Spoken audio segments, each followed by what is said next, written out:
पिछले लेक्चर में हमने वर्गमूल निकालने की बार बार विषम संख्या को घटा करके एक विधि सीखी थी जो छोटी संख्याओं के लिए ठीक है।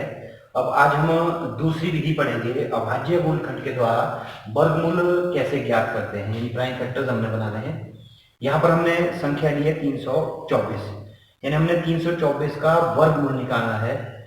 यानी 324 संख्या किस संख्या को उसी से गुणा करके 324 आएगा, वो ये विधि हम अपना रहे हैं। हमने पहले 324 के अभाज्य गुणनखंड बनाए और अभाज्य गुणनखंड के लिए आपको एक ध्यान रखना है कि छठी कक्षा में हमने विभाज्यता के कुछ नियम पढ़े थे, जिसमें हम संख्या को देख करके बता सकते हैं कि संख्या 2 से 3 से 4 से 5 से यानी किस अंक से वो भाग होगी।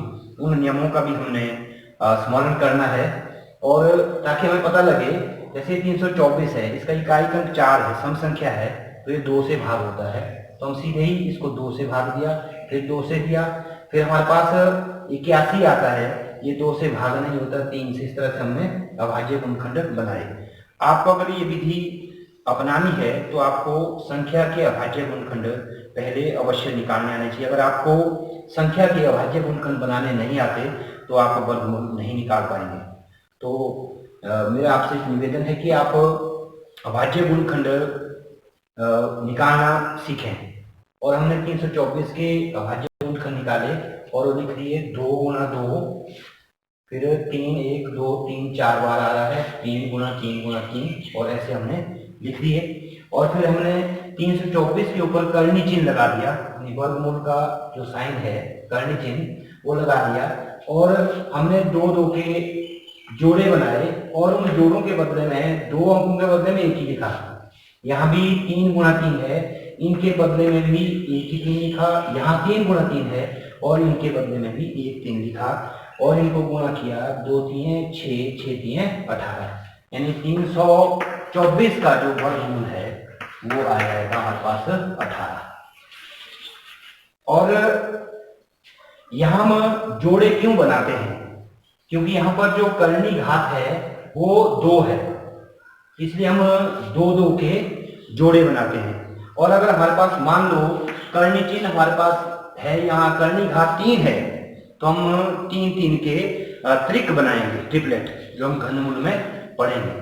तो ये हमें ध्यान होना चाहिए कि अगर यहाँ पर कर्णी घात कुछ नहीं लिखा है तो उसका मतलब 2 है, जो हमने पहले लेक्चर में भी किया था, इसलिए हमने 2 2 के जोड़े बनाए। तो आपने ध्यान रखना है कि जब हम वर्गमूल निकालें अभाज्य गुणनखंड विधि द्वारा, तो हम 2 2 के जोड़े बनाएं और उनको गुणा करें। इस तरह से 324 का जो वर्गमूल है वो 18 आता है, यानी 18 को अगर 18 से हम गुणा करें, 18 का वर्ग, वो 324 आएगा।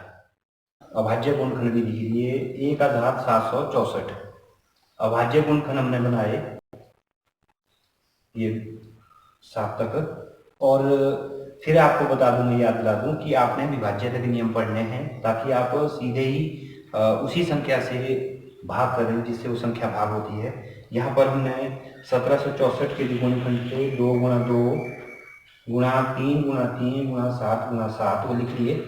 और फिर हमने 1764 के ऊपर कर्णी चिन्ह लगा करके बराबर है, फिर हमने फिर जोड़े बनाए क्योंकि वर्गमूल निकाल रहे हैं हम। और यहाँ पर जो घात है कर्णी घात वो वर्ग में है, 2 है, यहाँ 3 का जोड़ा बनाया, उसके बदले में 1 3 लिखा, यहाँ 7 का जोड़ा बनाया, उसके बदले में 1 7 लिखा, और इनको गुणा किया, 2 3 6 7 42, यानी 1764 का जो वर्गमूल आया वो आया 42। इसी तरह से बच्चों हम प्रश्नावली हमारे पास आती है, वहां पर अभाज्य गुणनखंड के और भी बहुत सारे प्रश्न हैं, वो हम करें और वर्गमूल निकालने का हम आनंद लें। और आपको अभाज्य गुणनखंड पहले आपने सीखने हैं कि कैसे अभाज्य गुणनखंड बनाते हैं। अगर आप अभाज्य गुणनखंड बनाना आपको आता है तभी आप वर्गमूल निकाल पाएंगे। तो मैं आशा करता हूं कि आप इस 2 उदाहरणों से अभाज्य गुणनखंड द्वारा वर्गमूल निकालना सीख गए होंगे, और अपनी किताब से अन्य जो उदाहरण या प्रश्नावली में दिए हैं वो प्रश्न आप करें और निरंतर इसका अभ्यास करते रहें।